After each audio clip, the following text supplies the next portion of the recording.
Okay yan mga kapagnas. Oh. May luto na naman, bahaw. Piniritong bahaw. May anong daming mantika. Ha? No kaya pare? Ano ang lulutuin dyan? Hindi ko alam. Ha? Pakiramdam ko yan ay sinangag. Ganyan pala ang bagong pagsangag ngayon. Oh. Parang gagawa ka na ng popcorn yan. Bagay ganyan karami mantika. Ay, anong langis? Para madali kita makikipag-meet and greet niyan kayo. Tapos maalagyan pa ng margarine. Bagong style na naman ang luto ito ng ating magluluto. Ayun, inayad-yad rin naman doon sa salaan yung margarine. Ano yan? Ano yun? May kakaibang hinalo na parang sesame seeds yun ah. Aba?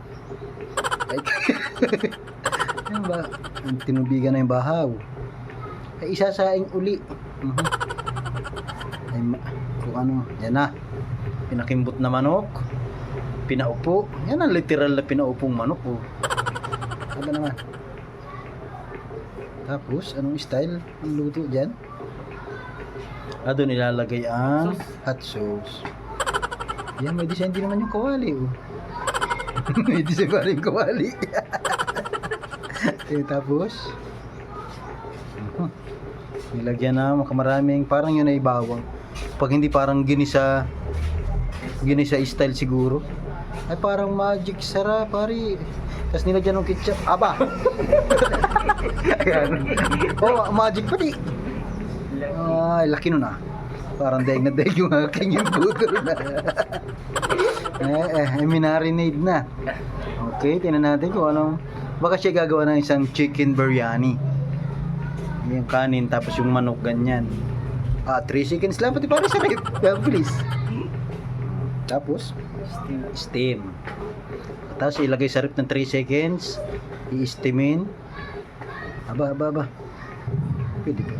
Tapos pipirituhin. Nalunod na naman sa mantika. Makamayaman talaga na rin siya. Mantika. Tingnan. Pinirito na.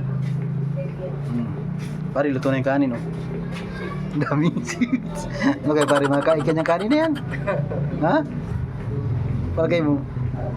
Yan, ang daming pinagdaanan niyang kanin na yan. Oo, di ba? Aesthetic naman ang ano. Hot sauce uli. Ay, pero kahit parang walang sili, para ako hindi pa rin titikim. Ay, yun, may pa-design pang gano'n ngayon.